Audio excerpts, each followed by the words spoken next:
Grid റെഫറൻസിനെ കുറിച്ചാണ് ഇനി നോക്കുന്നത്. അക്ഷാംശ രേഖാംശ രേഖകളുടെ സഹായത്താലാണ് ഭൂപടങ്ങളിലും ഗ്ലോബിലും സ്ഥാനനിർണ്ണയം നടത്തുന്നത്.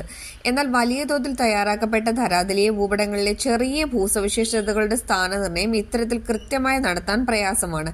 ഇത് പരിഹരിക്കുന്നതിനായി ചില ധരാതലീയ ഭൂപടങ്ങളിൽ വടക്ക് തെക്ക് ദിശയിലും കിഴക്ക് പടിഞ്ഞാറ് ദിശയിലും ചുവന്ന കളറിൽ രേഖപ്പെടുത്തുന്നതിനെ നമ്മൾ ഈസ്റ്റിങ്സ് എന്നും നോർത്തിങ്സ് എന്നും പറയുന്നു.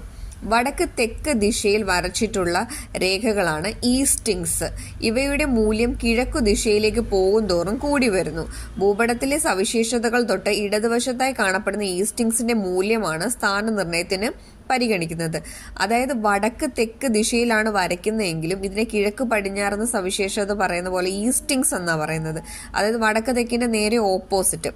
അതുപോലെ തന്നെ കിഴക്ക് പടിഞ്ഞാറ് ഭാഗത്തേക്ക് വരയ്ക്കുന്നതാണ് നോർത്തിങ്സ്.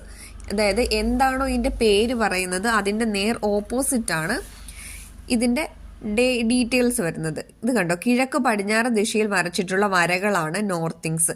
ഇവയുടെ മൂല്യം വടക്കു ദിശയിലേക്ക് പോകുന്തോറും കൂടി വരുന്നു. ഭൂപടത്തിലെ സവിശേഷതകൾക്ക് തൊട്ടു തെക്കായി കാണപ്പെടുന്ന നോർത്തിങ്സിന്റെ മൂല്യമാണ് സ്ഥാനനിർണ്ണയത്തിന് പരിഗണിക്കുക. ഈസ്റ്റിങ്സ് നോർത്തിങ്സ് രേഖകൾ ചേർന്നുണ്ടാകുന്ന ജാലികകളെയാണ് റഫറൻസ് ഗ്രിഡ് എന്ന് പറയുന്നത്.